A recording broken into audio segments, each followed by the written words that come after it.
Welcome to The Fight on Matrix Midwest with Randy Carricker and company. Hi kids, welcome to the show. Great to have you with us here in The Fight. That is Andrew Rogers, I am Randy Carricker, and we're excited about the NCAA tournament getting underway. It's the most wonderful time of the year. I think they made a song about that just for March Madness. Yeah, they did. They might just sing it in December, though. In addition to that, the Blues might have their new leader, and we'll have the fight. I'll try to win another one. But let's get things started with our quick hits.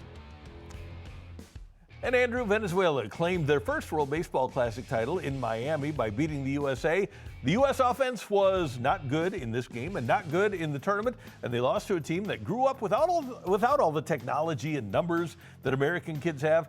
Might it be better? Might it just be a little bit better for athletes to just play the game as they're growing up rather than have all the individual training, the concentration on things that aren't directly connected to winning baseball games like launch angle and exit velo and max effort? Might it just be good for young people like kids in Venezuela who probably didn't have TrackMan?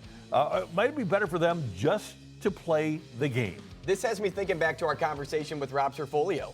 And I asked him how he balances the statistics with the eye test and how the Cardinals go about doing that. And he gave a pretty good answer to that on how it's not all about technology. It's not all about just the player and what makes him a good player just based on what we see. Because a lot of players, especially Dexter Fowler, former Cardinal, talks about it a lot, how it doesn't matter how hard you hit the baseball if it's on the ground to the shortstop. It's still an out. It's still a ground out in the scorebook. So I do think we need to get away from technology as a whole, saying like this is end all be all, this is going to tell us who the next star is, and we need to get back to just, hey, this guy can just flat out play. And I think we could all agree that the most talented team, the team with the most good players in this tournament, was the Dominican Republic. The champions are Venezuela. These Latin American kids, I can guarantee you, they aren't going in and having $10,000 TrackMans that are telling them exactly how the pitch is coming out of their hand or what their launch angle is. So I think that's the way to do it. I think playing the game is probably the best way to get good at the game. All right, March Madness begins. The first four in Dayton. Howard advanced, as did Texas. And we've seen several first four teams move on lately. In 2021, UCLA went to the Final Four from the first four. Syracuse went to the Elite Eight in 2018. 2011, VCU went to the Final Four also. Do any of this year's first four have that sort of ability to go to an Elite Eight or even further? I don't love the team that has to go face BYU. That's Texas. I don't love the matchup. I really don't like it. I probably used the strong term of hate the matchup for the 11 seed going to play Tennessee, who is just it's such a hard opponent. They play great defense. They also can score the basketball. So I'm leaning on no, we will not see that. But as we know, in March, anything can happen. And teams that come out of the first four have a little bit of an advantage because they have the speed of what March brings. They have the emotion. They've already battled that in one game. So now they have a little bit of momentum that, say, a team like Tennessee or BYU does not. I think that is a big key. A team that played 2 days ago as opposed to a team that hasn't played for a week. And I think there is something to be said for the intensity of playing a play-in game where you're already starting. It's do or die. And the other team has to take about 10 minutes to decide, okay, well, we're here. We better start playing well. It's do or die. And things could go sideways for you in a hurry with that. I could absolutely, team like Texas, there's no excuse for them to lose the way they're losing. And BYU does have some injuries, all right? They have Dabancia, who's the best player in the country, but they are dealing with some injuries. I wouldn't be surprised if a team like Texas would move on past them. I don't know if they're an Elite Eight or Final Four team, but I do think that there will be a team here that wins a second round game. I'll tell you what, I never thought that a VCU would make a run to the Final Four. Yeah. I never thought that Furman would beat a Virginia. That's the beauty of this tournament. So as much as I say I don't see it, both play-in teams could easily beat the 6th seed on deck. And we have some great teams and matchups here in St. Louis. Tickets available at the Sports Commission website. 4 games on Friday: Santa Clara and Kentucky, Tennessee State and Iowa State, Queens, I know you love them, and Purdue, and then Mizzou and Miami. Of those 8 teams, who has the best chance to get to the Final Four and who might be a Cinderella. I guess the only real Cinderella in here, well, Santa Clara would be one, but certainly so. Queens would be the main one. And I'll start with my Cinderella. You mentioned how I like Queens, and let me tell you the quick story on why I like Queens. This is a team that is in their first year of eligibility in the tournament. They're also a school that's being absorbed by Elon next year. This school won't even exist anymore. And what we know about March is a story kind of gives you a leg up. If you're riding with a great story, you also have that leg. I think back to Loyola Chicago. When they had Sister Jean, she was the story. Loyola Chicago goes on a run. And you can kind of go down the list and attract different stories. USF, South Florida, this tournament, has a coach that his dad has never seen him play in the tournament, and they're playing in Buffalo. That's where he's from. His dad will get to watch him for the first time because he has dementia, and that's why he can't travel. Those stories carry with the team. That's why I like Queens. And I kind of think Santa Clara would be the team. I think we can both agree. Iowa State's probably the team that has the best chance to get to the Final Four coming out of St. Louis. Well, they're my winner of the whole thing. Oh, so they better get to the Final Four, Randy. Yeah, and I don't know about Kentucky anymore. You know, without Coach Cal, the talent level isn't what it was. Mark Pope isn't Coach Cal. So I just wonder about Kentucky's consistent ability to win in the tournament. I've seen them lose so many times in the round of 64. You cannot get me to trust the Wildcats. And then what about Mizzou? Also a team that loses a ton in the Final Four, in the round of 64. It's a fun roller coaster ride, but man, you don't want to be on a roller coaster come March. All right, let's talk some Blues. Jeremy Rutherford had a great profile of Jake Neighbors and his leadership ability at the Athletic. Even though he's only 23, with the way he plays and the way he communicates, should Neighbors be the next captain? Here's a guy that at 8 years old was welcoming young players to his team when they would show up, and the coach would say, "This is Johnny, our new player," and Jake would walk up to the front and say, "Hey, Johnny, Jake Neighbors, welcome to the team." Awesome. Who else fits the bill on this team to wear a C? I think that it's by a pretty wide margin, it's Jake Neighbors. Yeah, I look for a few things when I search for a captain. I look for the guy that, of course, can lead by example, the one that is vocal, the one that is poised under pressure. I think that gets overlooked every now and then. Respected by their teammates. That example you brought up there gives instant respect to you. And then off-ice leadership, somebody that's embedded in the community. And you can find all those qualities in Jake Neighbors. I think you can find those qualities in a Colton Parayko, too. That's just a little bit choppier of a situation just based on what happened at the trade deadline, but this is a guy that still wants to be in St. Louis, and he kind of fits those qualities too. I would say, though, that if Jake Neighbors is here, Colton Parayko is next on the list, and it's all the way down here. And I would not dismiss Robert Thomas, because that's the first name that came up when Doug Armstrong, after the trade deadline, was asked about who's going to lead this team. The very first name he brought up was Robert Thomas. I think that Neighbors is a more consistent effort guy, and I think he's a more consistent player than Thomas, by the way. I think he's a more consistent player than Parayko. It's easier to lead if you are performing, and Neighbors performs at a pretty high level on a consistent basis. And I don't want fans to read too much into what you said there. Just because Thomas is consistent in the points column, that doesn't make you automatically a consistent all-around player. No, exactly right. Hey, baseball. Back in 2023, the Cardinals had 19 players on rosters in the World Baseball Classic. Among them, Genesis Cabrera, Giovanni Gallegos, Miles Michaelis, Andre Palante, Jojo Romero, Adam Wainwright, Guillermo Zuniga, and Ivan Herrera, along with Nolan Arenado, Tommy Edman, and Paul Goldschmidt, and outfielders Lars Nootbaar and Tyler O'Neill.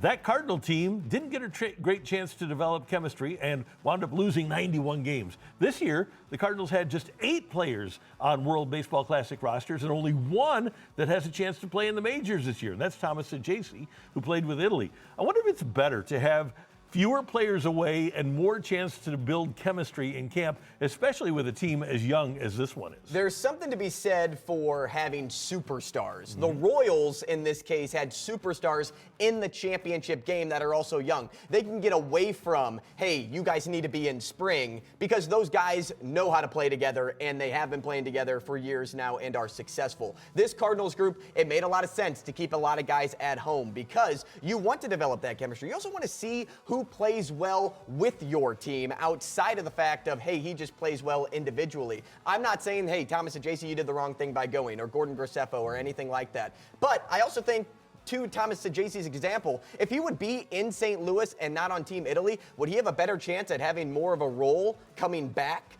than he did by leaving to go to the question. WBC? Yeah, I don't think there's any doubt about that. And then along the way, the Cardinals sign Urias, and Fermin gets his opportunity. You've got multiple infielders that I think as the JC returns that are in front of him, he'll have a chance before the regular season starts to make the team if indeed he fell behind. But I think he would be an absolute unequivocal lock if he had been there all spring.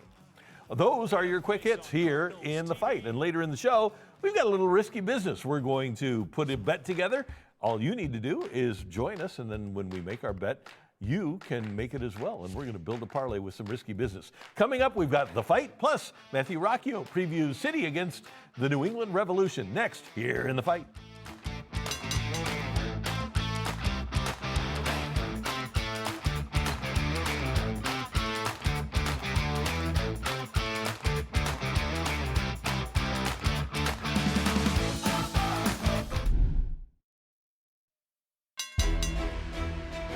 Welcome to The Fight. In one corner, sitting by in the green room, and totally fitting to be in the green room, we have Megamind, the Sultan of Smarts, Randy Carricker, everybody. Hey, Andrew. Always good to be with you for the fight. And of course, we record this on St. Patrick's Day, which is why we make the claim of it being very fitting of you sitting in the green room. You look great, and you're on a bit of a winning streak right now. How are you feeling? I feel good. I like winning. Yeah, I'm sure you do. Winning is fun, right? Yeah. Losing is not. And we'll see if you can win again this week against our challenger. He's in the opposite corner. It's David. David, top of the day to you. Top of the day to you, Andrew. Hey, it's great to have you with us. Randy, say hello to David. David, hello. Welcome to the show. Thanks for being a part of it. We do appreciate it. Thank you for having me on the show. Now, Randy, go away. Okay. We don't want to see him, David. It's just you and me. You and me. And, you know, he's been talking about it a lot. He likes that belt. He might cuddle with the belt, late at night, and all warm and fuzzy. The belt makes him warm and fuzzy, David. I want you to steal it away from him today. Can you do that? Absolutely. I love the confidence. Come on. Here we go. And you might sense a theme with these questions, too. Question number 1. Which team made history by becoming the first ever number 16 seed to defeat a number 1 seed in the tournament? Is that team UMBC, Fairleigh Dickinson, or Mercer? That is UMBC. They beat Virginia. I believe the score was 76-56. It was a 20-point game. Question number 2. Which state has produced the most NCAA men's basketball championship winning teams? Boy, that's a mouthful. Let me say that again. Which state has produced the most NCAA men's basketball championship winning teams? Is that state California, North Carolina, or Kentucky? I will go with California. Question number 3. Which city has hosted the most NCAA tournament Final Fours and is also the host of this year's Final Four? Is that Houston, Indianapolis, or Atlanta? Indianapolis. And question number 4. Only one 15 seed has ever made the Elite Eight. Who is that team? Is it Oral Roberts, Florida Gulf Coast, or St. Peter's? St. Peter's. And the tiebreaker, just in case, David. In what year did March Madness first feature a 68-team field? I'm looking for the closest two here. What year did they first feature a 68-team field? I'm going to take a shot in the dark and say 2012. 2012. Thank you, David. Okay, as we have Tyler, radio to Randy to get his earpiece back in. How you feeling now that you've heard the questions? Questions were fairly easy. The tiebreaker is going to be the real deciding factor. Wow, okay, I guess shot at me. Questions were very easy today, Randy. Can you hear us? I can hear you, yes. All right, let's see if they're easy for you as well. You ready? Ready. Which team made history by becoming the first ever number 16 seed to defeat a number 1 seed in the tournament? I believe that was the Golden Retrievers of UMBC, Baltimore, Maryland County. Maryland, Baltimore County, UMBC, I'm going to go with. Do you know, can you think back and give the score of that game? Do you remember that at all? I don't remember the score now. Oh, David came out here firing with the score, too. Oh, good. So we'll see if you get that answer right in a few moments. Which state, Randy, number 2, which state has produced the most NCAA men's basketball championship winning teams? I'll read that again. Which state has produced the most NCAA men's basketball championship winning teams? I would think UCLA's 11, and then San Francisco won a couple with Bill Russell. I would think that it would probably be California. Question number 3. Which city has hosted the most NCAA tournament Final Fours and is also the host of this year's Final Four? That would be Indianapolis, I believe. And question number Indiana. 4. Oh, go ahead. You still. Yeah, what city or state? In Indianapolis, Indiana. Yes, it was city, so you had it right the first time. Okay, good. Question number 4. Only one 15 seed has ever made the Elite Eight. Who is that team? That would be the Peacocks of St. Peter's a few years ago with less than 2,000 students. And Randy, the tiebreaker, just in case. In what year did March Madness first feature a 68-team field? First feature a 68-team field. I'm just going to, I'll go with 2004.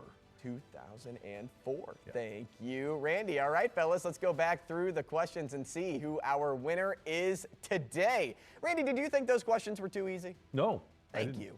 Thank you for that. Even if you thought Sorry. it, thanks for siding with me. Okay. David, take notes.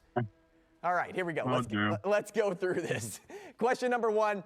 Which team made history by becoming the first ever number 16 seed to defeat a number 1 seed? You both said the Golden Retrievers, and of course, you both are correct. UMBC. David, what was the score again? I said it was 76-56. I remember it being a 20-point game. Tyler said 74-54, so you were close. 1 by 20, yep. You were close, so we're docking a half a point for that since you got it wrong. All right, so it's 1 to a half a point. No, I'm just kidding. 1 to 1. Which state has produced the most NCAA men's basketball championship winning teams? You both said California. You both are correct. And it is actually closer than you think. North Carolina, pretty close with Duke and UNC being factored in there. And NC State. And NC State. Can't forget about them. Which city has hosted the most NCAA tournament Final Fours and is also the host of this year's Final Four? You both said Indianapolis. You both are correct. So we go to question 4. Only one 15 seed has ever made the Elite Eight. Who is that team? You both said St. Peter's, and you both are correct. So we are tied up at 4-4, and we go to the tiebreaker question.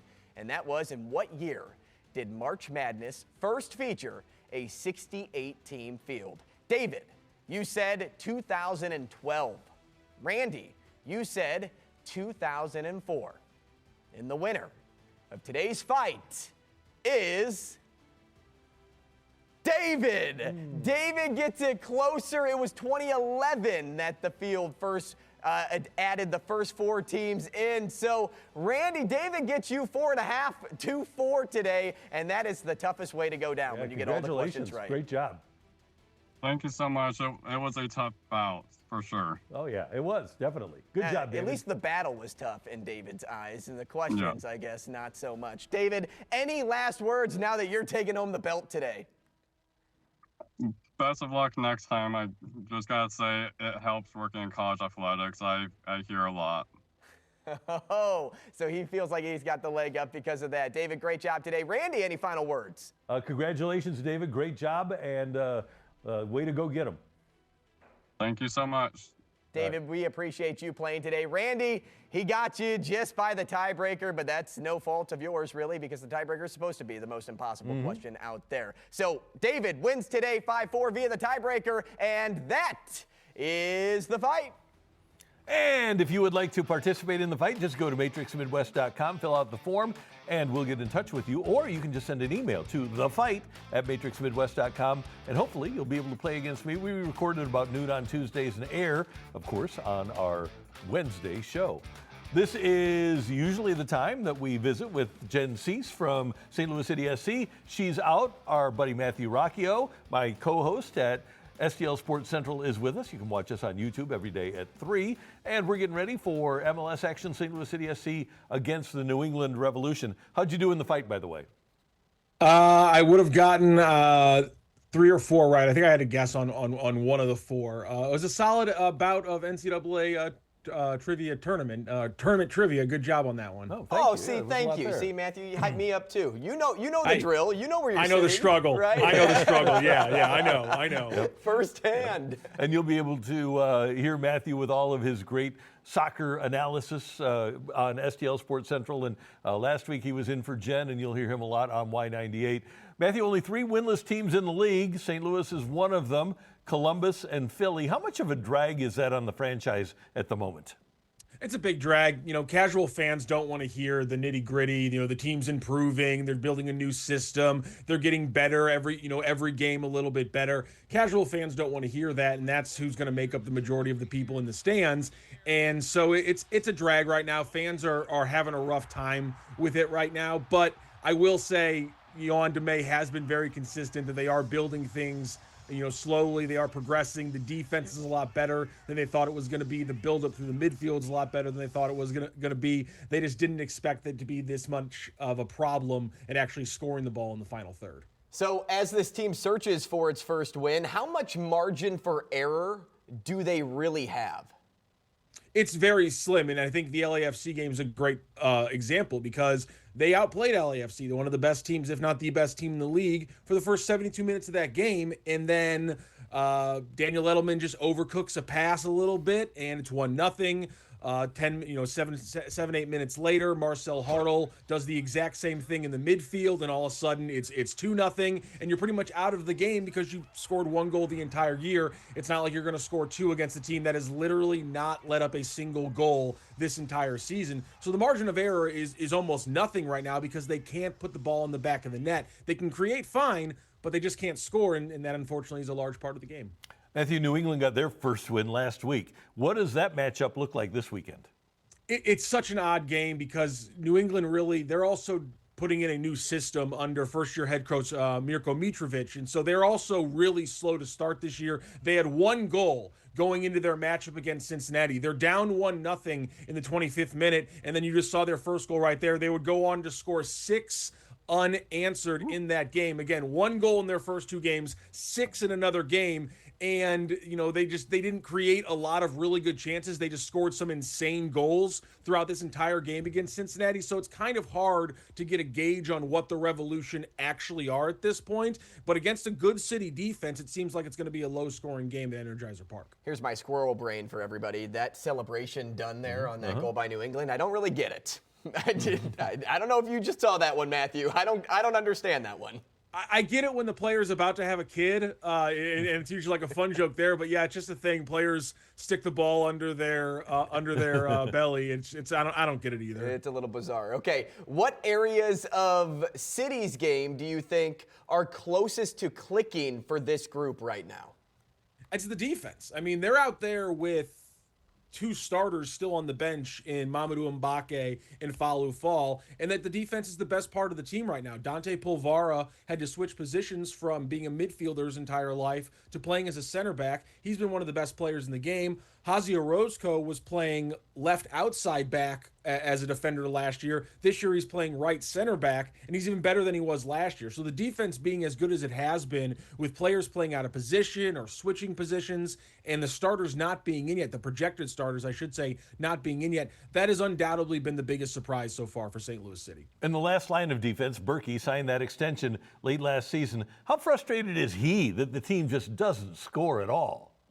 Yeah, he's going to be ticked off, and he, he's also going to be bothered when his defense, while playing a good game, still lets a ball right through their legs that it's really hard to track. That's Timo Baumgartel on one of the goals earlier. But, he's always critical of his defense. He's always critical of his play as well. And I have a feeling that when he goes back and watches those 2 goals against LAFC, despite the fact that there is a lot of traffic in front of him, he's going to want both those back, because he usually doesn't let up a lot of goals from outside of the box. And that's really all LAFC was getting in that game. Nonetheless, they found a way to put 2 away. Matthew, who are a couple of players you think are on the verge of a breakout performance that could really help speed things up?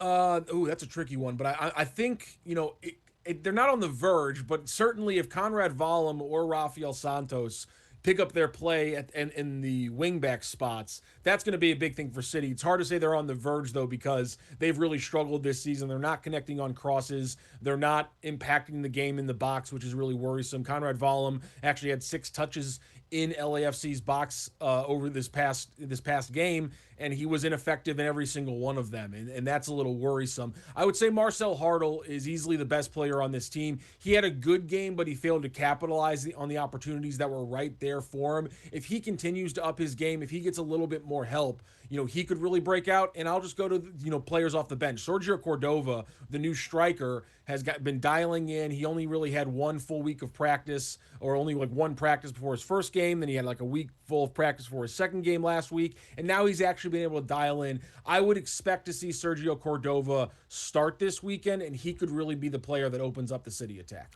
St. Louis City SC and New England Saturday on Y98. Meanwhile, Matthew has a ton of great analysis on socials. How can people follow you on the socials? Follow me at ROCCSTL, Rock STL with 2 C's. And yeah, putting out a lot of stuff for the Billikens tournament run coming up, and also for St. Louis City as they hope to actually start, getting some points. You're the best. Thank you, Matthew. Talk to you later. Thank you, guys. See you, man. Yeah. Matthew Rocchio, and of course you can hear he and I. Just go to YouTube and go to STL Sports Central anytime, and we're on live at 3 o'clock every weekday. Coming up in the fight, we're looking forward to our favorite NCAA tournament players ever in the list.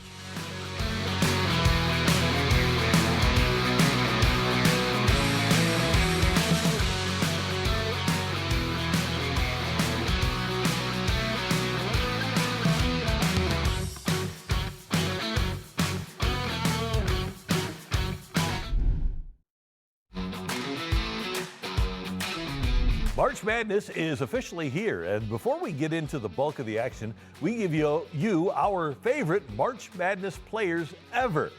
And my number 3 is about emotion, Andrew. Way back before Gonzaga was a regular in the NCAA tournament, back in 2006, they had a Player of the Year quality guy named Adam Morrison, nicknamed The Stash. And to start that 06 tournament against Xavier, Morrison led a 79-75 win in the first round. Then he led the Zags to a 90-80 win over Indiana, but against UCLA in round 3, as it became apparent that Gonzaga was going to fall to UCLA in the waning moments. There it is.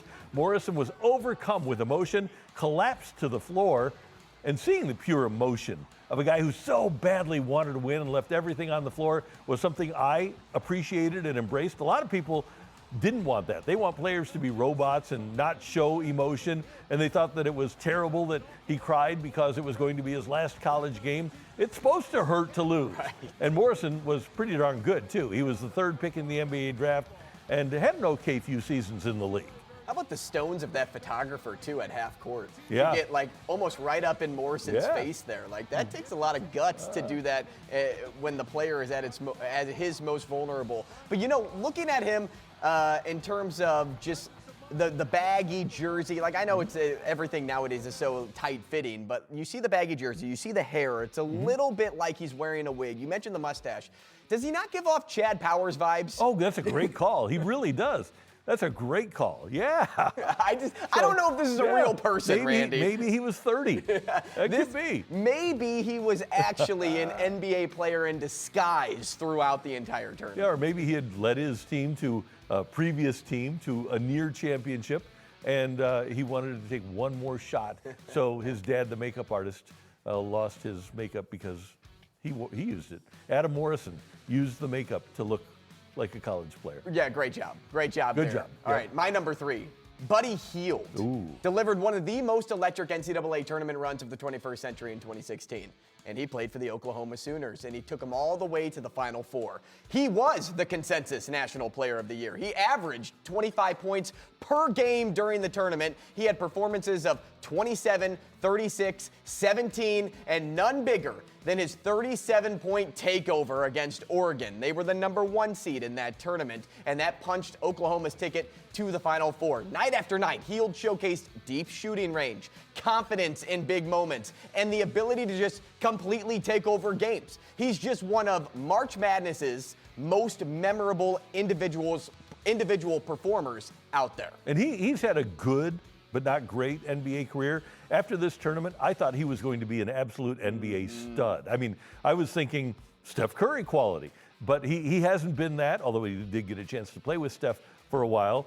But man, was he dominant in this tournament. He could just do everything. He could shoot the three. He could lead the offense. He could create for himself. I mean, that's exactly why it had you saying this guy is going to be a superstar in the league, because the NBA is typically hey, if you can be good in one-on-one play, you're going to be a great NBA player. You're right, though. He just really hasn't found his game yet, and it might even be too late to find it in the NBA. Yeah, I think so. I think at best, he's a Robin to somebody else's Batman, right? He's never going to be Batman.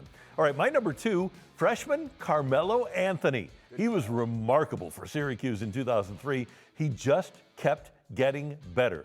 The first 5 games, 17 against Manhattan, 13 against Oklahoma State, 18 against Auburn, 20 against Oklahoma, then 31 against Texas in the national semifinal, and another 20 against Kansas in the championship game. Carmelo averaged more than 20 points and 10 rebounds during the tournament as a freshman against the best competition college basketball had to offer. And with that, Anthony was named the NCAA tournament's most outstanding player.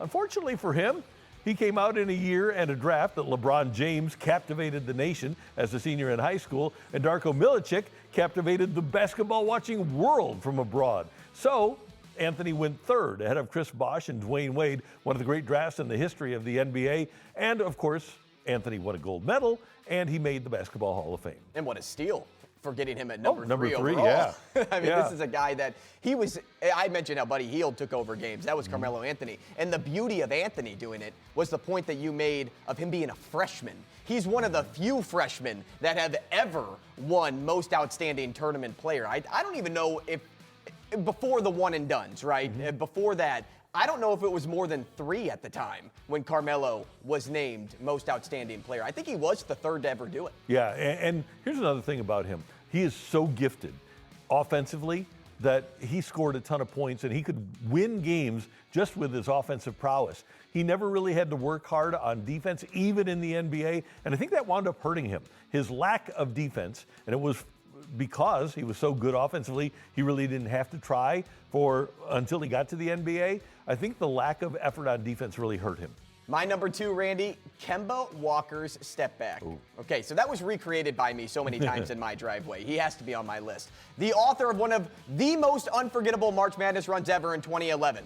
UConn was a mediocre 9-9 Big East team. And after losing 4 of their last 5 regular season games, he ignited a historic run, winning 5 games in 5 days at the Big East tournament. They took down 4 ranked teams, got their revenge against Louisville in the Big East title game after being swept by them earlier in the season, and that momentum carried into the NCAA tournament. He got the name Cardiac Kemba and delivered moment after moment, leading UConn past Cincinnati, a Kawhi Leonard-led San Diego State squad, a Derek Williams-powered Arizona Wildcats team, and a loaded Kentucky group in the Final Four before finishing it off against Butler. He truly carried one of the most improbable championship journeys the sport has ever seen. And I don't know that we've ever had a tournament where somebody has shot better, maybe as good, but when you talk about game after game after game, and start with, like you said, the Big East tournament, and then just kept going, he just didn't miss in that tournament, did he? And that's why I favor teams that are hot. Because when you get a player like that gets hot at the right time, you can do damage whether you're a 7 seed. And what was UConn in this tournament? Were they a 7 when they went the whole way? Or if you're a 1 seed, it doesn't matter. If you have a player that is playing well at the right time of year, sign me up to have you go the distance. All right, my number one, the most dominant player I ever saw in the NCAA tournament, and I didn't see Lou Alcindor, but for me it was Bill Walton in 1973. His bookends, a 28-point round 1 win against Arizona State, and spectacular here in St. Louis against Memphis State. The middle games, not great, but Walton got banged up early in the second round against San Francisco and scored only 9. Then in the national semifinals, still banged up, he scored 14 against Bob Knight's Indiana Hoosiers, whose only focus was in stopping the Big Redhead. But in the finals, the greatest performance in finals history. 21 of 22 from the floor at the old arena, 44 points, 13 rebounds, and a national championship win. Man, was he great to watch. Bill Walton down the stretch of the UCLA dynasty, the best that I've ever seen in an NCAA tournament. 44 points in the title game? 21 of 22 from the floor. Oh my goodness. You know what I love about watching old highlights too is that you don't see a three-point line. Everything is made, the money is made on the inside, and that's where Bill Walton made his money. And golly, 21 of 22. The fact that you can, contested, look at this, contested. Good pass, by the way, right there. Good vision all around, just a great overall player. But a guy doing that one-on-one, you're most likely not making a post move to the rim, you're spin around jumpers. And he made 21 of 22? That's insane. Pretty impressive. All right, my number one has to be Jimmer Fredette. Oh, yeah, good call. I talked about recreating Kemba's step back in my driveway. My high school coaches hated me for recreating Jimmer on game days. Also a 2011 tournament run. He pretty much single-handedly led BYU to a number 3 seed and a Sweet 16 appearance, averaging over 32 points a game. He had 32 points against Wofford. He had 34 against Gonzaga. He had 32 against Florida. I think they would have gone a lot further, too, if big man Brandon Davies didn't get suspended for violating the university's honor code. I bet you can guess what he did. I think I know. Beside the point, we're talking about Jimmer here. He just did things no other player could do. And that was basically burying threes from the logo consistently. Will never get old. Unreal. Unreal. The line, here comes Jimmer, long range, whoa. That's all you need to hear because that's the player he was all season. It wasn't just in this moment where, he hit the occasional one from about 50 feet away. No, that's what he shot all year for BYU, and he just kept making those throughout the tournament. And doesn't it make you wonder why a guy can do that for a whole season in college basketball? And I get that people are bigger, stronger, faster, and really are great defensively in the NBA. But nobody defends out there. And when he came out of college, nobody was defending out there. I wonder why he never hit it big in the NBA. I think my personal thought here is either it was coaching saying you're not doing that here.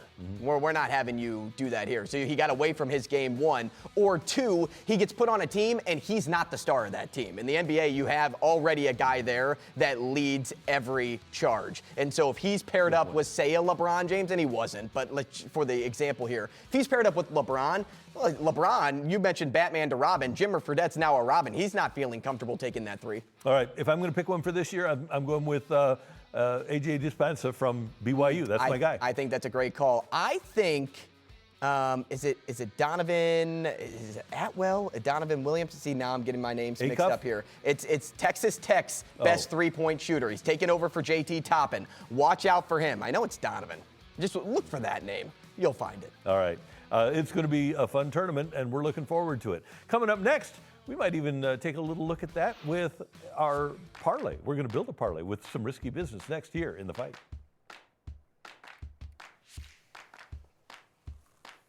Hey guys, I was just talking to my primary doctor about heart health and how I have gotten so much better with my heart health because of the doctors at St. Luke's. And when you go to St. Luke's, if you have any problems at all, any pain in your chest or any frustrations or anything that is causing a burning, they're going to say, hey, we're going to put you on a stress test and make sure that everything's okay. And for the most part, with guys our age, everything is okay. But if there's something wrong, the perfect people to fix you are the folks at St. Luke's. They have great cardiologists, they have unbelievable surgeons, and amazing equipment, including that T-Mini device that allows them to really explore and do a great job of, if you need a bypass, they'll take care of it for you. They really are amazing at St. Luke's with everything that they do, from diagnosing a heart problem to fixing a heart problem to the rehab for a heart problem, whether it's inpatient or outpatient. They do a fantastic job at every phase of heart health. And hey, the heart is the biggest killer in America. So if you have any problems with your heart, if you feel any problems with your heart, call St. Luke's at 314-205-6801 or find them on the web and find a doctor there at stlukes-stl.com.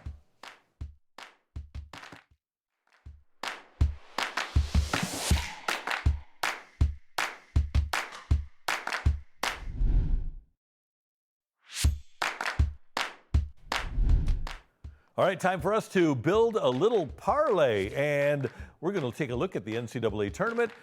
Andrew just said he's going to bet on college basketball until he can't anymore.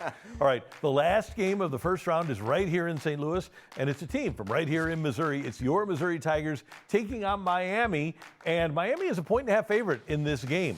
I don't agree with that because I'm going to bet with some emotion here. So I'm going to take Mizzou plus 110 on the money line to knock off the Hurricanes on Friday night. It's always better to bet with your heart than your brain. Oh, no doubt about it. Yeah, always.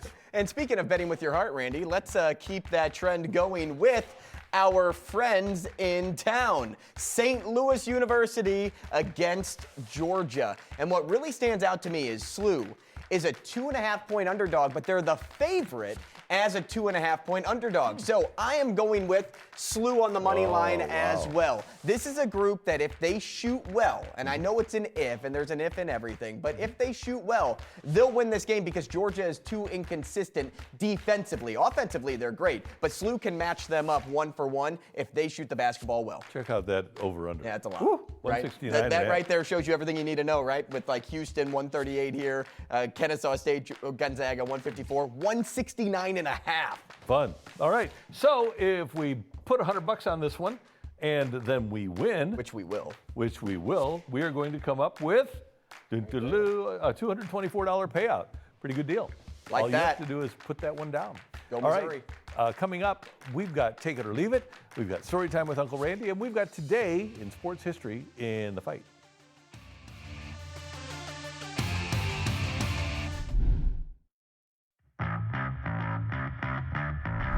All right, time for Take It or Leave It. And on the Rich Eisen Show, Hall of Famer Rod Woodson, who played for the Steelers, said of Aaron Rodgers, quote, listen, if he's going to play, say he's going to play. He's going to come back, and the team shouldn't wait for Aaron Rodgers. They need to move forward. So, Andrew, take it or leave it. The Steelers should sign Kirk Cousins so those guys are in place before the offseason program starts. I think you should just sign Kirk Cousins anyway. Ah. Whether this is about, hey, having guys ready to go or not and just knowing who your quarterback is, I think Kirk Cousins is a better quarterback at this stage in his career than Aaron Rodgers Agreed. is. That's why I'm taking it too. This is a pretty easy one for me, and I think the Steelers are doing themselves a disservice by waiting out Aaron Rodgers. Here's the thing. Rodgers knows McCarthy's system. He doesn't really need to be in. And that is why the offseason Steelers program. are also keeping a close eye on his status. Yeah. Okay, Randy, mine for you is this. So, Matt Leinart, whose number 11 jersey was retired by USC, says the school has asked him to unretire his jersey for recruits who want it. Leinart said he'll never agree to that. Take it or leave it. If a player won't come to your college over a number, that player isn't worth it.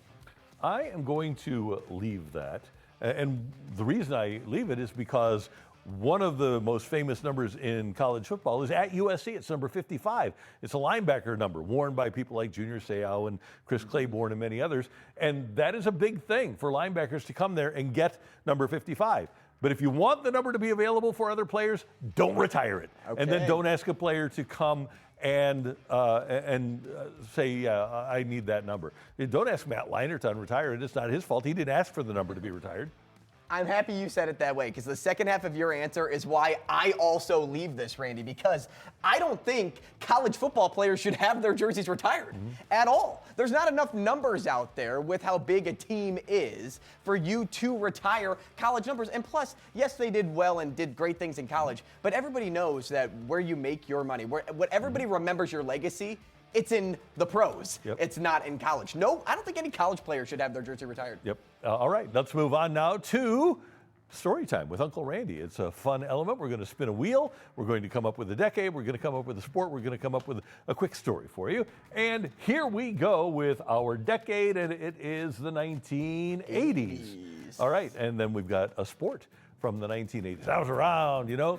So I was not. 1980s Get to hockey? basketball or hockey? I think we're stopping at basketball. Oh, there we go. Okay, 1980s basketball it is. So 1988, I and my buddy Scott Adamak, we go to the Cardinals opening day in Cincinnati. And it was the same day as the NCAA basketball championship between Oklahoma and KU. And there was a famous ice cream place in the book, A Season on the Brink, that John Feinstein wrote about Bob Knight. And it was in Indiana. And so, and he talked about how Knight had this voracious appetite for ice cream, and he went to this restaurant all the time and had just huge, giant, like dinners of ice cream. So Scotty and I, on the way back home from opening day, stop in Indiana at this ice cream restaurant that Bobby Knight frequents, and we watch KU and Oklahoma on the screen in this place, and I order, in honor of Bobby Knight, a huge, giant bowl of ice cream as I watch the game. Good on you. 1988, it was a lot of fun. That's all you have to do, right? Yeah. Put yourself in the spot, in the place of the man himself. Yep. All right. So that is story time. And now it's time for this date in sports history. After acquiring Jesse Orosco, who helped them win the 1986 World Series from the Orioles in a December trade, the Mets sent Orosco to the Cardinals in exchange for utility player Joe McEwing. Well, now we hated these Mets, and we hated Jesse Orosco, and I don't think that he was ever really a beloved player here. But Tony La Russa, he loved having guys with a winning history, and so they did it. I don't think they should have given up Joe McEwing for Jesse Orosco, but they did, and he wound up becoming actually a pretty good immaculate grid guy. Were you eating ice cream on this trade day as well? I was not. This was in spring training. It was right towards the end of spring training. I may or may not have had ice cream on that day. I was going to say, as you can see, ice cream is still on the mind. You should not have brought up ice cream. That is my favorite food. Oh. Ice cream, of all things. You and Bobby Knight. Ice cream. Mm-hmm. There you go. Hey, don't forget the Battlehawks getting started, and Nelly and the St. Lunatics are going to perform at halftime of the Battlehawks opener on March 28th against the DC Defenders. Tickets available at UFL Battlehawks, so that'll be fun. And of course, NCAA tournament this weekend is going to be awesome, and we're really looking forward to that. Have you filled out your bracket yet? I have not. No, I'm a late bracket filler outer this week. I am too, and the reason for that is I think those playing games can really shake things up. So I like to see how those teams fare before I start picking the round of 64. Yep. And as the Blues go to Calgary, down 7 points in a playoff spot. The Blues are not making the playoffs. Much better chance to finish with the second worst record in the league. Lose to Calgary, lose to Vancouver on this trip. You're headed towards the first pick in the draft. Let's go. Come on. All right. You can always find us at matrixmidwest.com. You can find us on the Matrix Midwest app. We had the fight today and I lost. You can beat me in the fight. Just send us an email at thefight@matrixmidwest.com if you would like to participate in the fight, or just use the drop-down menu from the Fight with Character and Company at matrixmidwest.com. Great job by you, sir. Great job by you. And as always, a great job by our outstanding director, Tyler Klaus. For Andrew and Tyler, I'm Randy. Thanks for joining us, and we'll see you next time here in The Fight.